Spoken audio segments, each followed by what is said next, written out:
Hey everybody, welcome back. This week we're going to continue our series on mastering your marriage, specifically the practice of the process of marriage and recovery.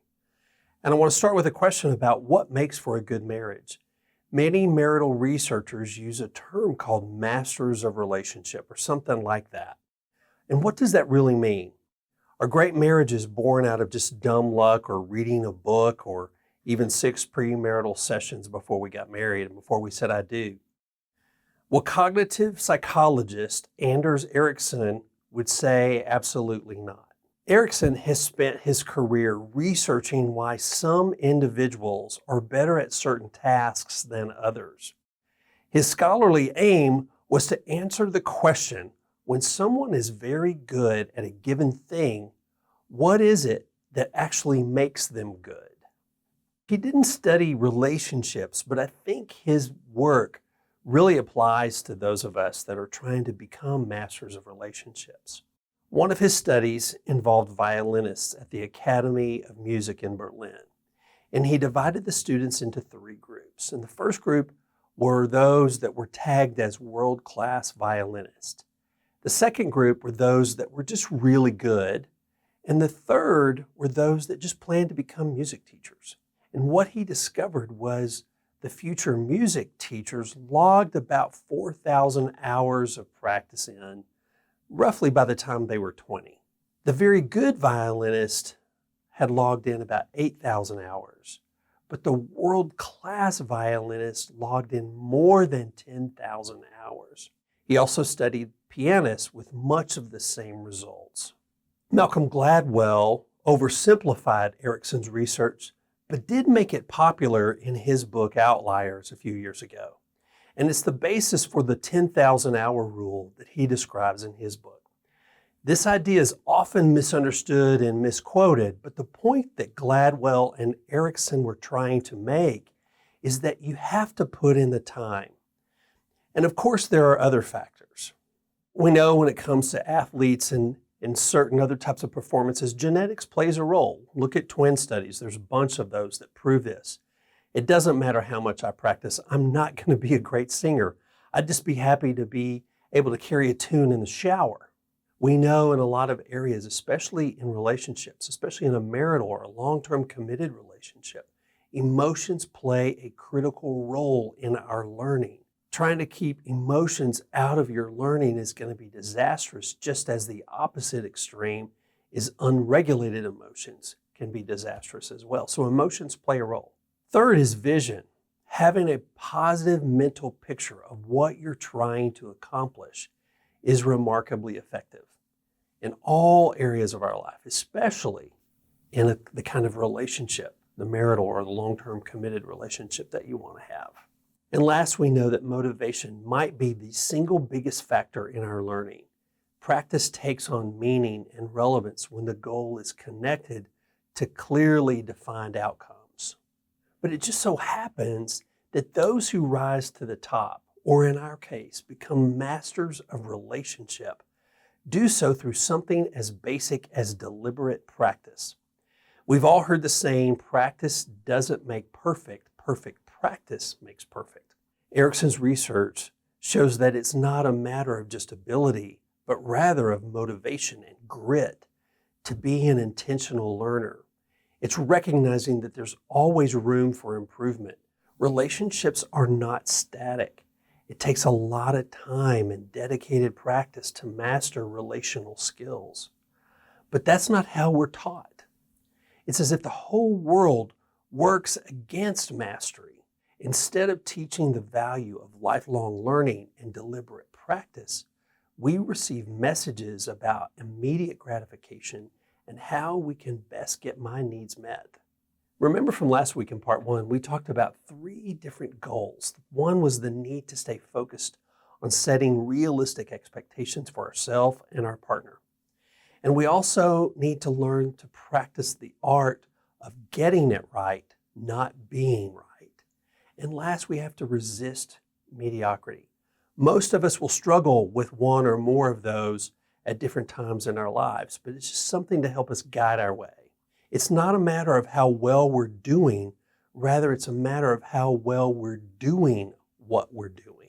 Also remember that life isn't about a continual series of peaks. There are also valleys and plateaus along this journey. And mastery in marriage is about continuing to practice the process, even when it seems like nothing is changing. If we stop practicing, the relationship will atrophy. And it takes two to make a relationship, and both parties need to be committed to the right thing, and the right thing isn't a great relationship. I think this is really important, that a great relationship is the outcome, not the goal. To develop a great relationship, you have to practice the process. It's about getting clear about what kind of relationship you want, what kind of partner you need to be in the relationship that you just described, and healing the things inside of us that are getting in our way. That's the only thing we have any control over.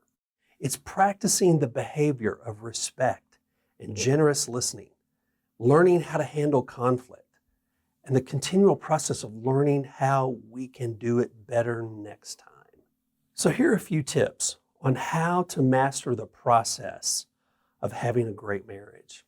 Number one, and I think this may be the most important, and it's sometimes for some people it's the most difficult, and that is to heal your childhood wounds. I can't say it strongly enough. It's the best thing that you can do for yourself and all of your relationships, really. Healing and understanding are not the same thing. I encourage you to find a therapist that's certified in internal family systems or EMDR or ETT, sensory psychomotor, somatic experiences. There are several types of body-centered types of therapy that are really the most helpful for clearing out trauma, for clearing out those wounds, those relational and attachment ruptures that we all experience at some point in our development. Those are just 3 or 4 of the types of trauma-based therapies that I know about. There are others, and I just can't encourage you enough to clear out the trauma, whether it's a big T trauma or a little t trauma. Second, learn from the master themselves. Find those who do it well, whether it's a mentor couple at your church or your parents that have had a successful marriage or a therapist. Read John Gottman and Sue Johnson and Tony Herbine Blank and people that I admire for so long. Read them. What did they have to say? Let them mentor you in the process of relationships. Find experts in the field who use research-proven methods of what does and doesn't work.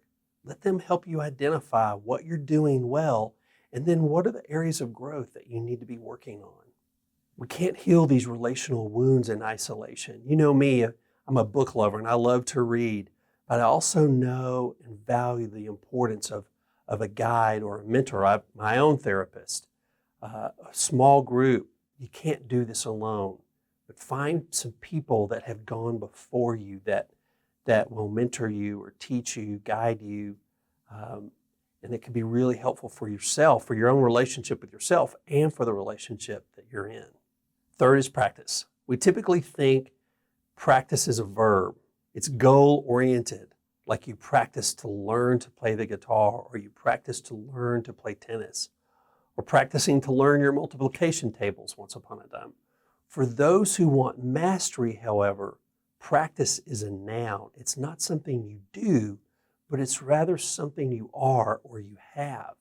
It's the routines that become ongoing part of life. And having those baseline routines help you pick up other routines along the way. Remember, mastery is something that you are, and you've already got it, and now practice it.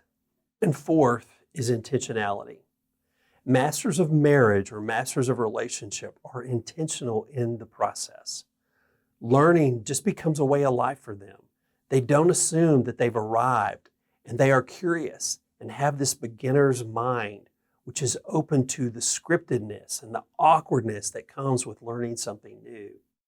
Continual learning allows us to stay present to the process and aware when we get disconnected, again, from ourselves or from others. The masters of marriage never assume they are right and that their mate has really messed up, and looking for ways to improve how they love and how to improve their responses becomes a lifelong journey.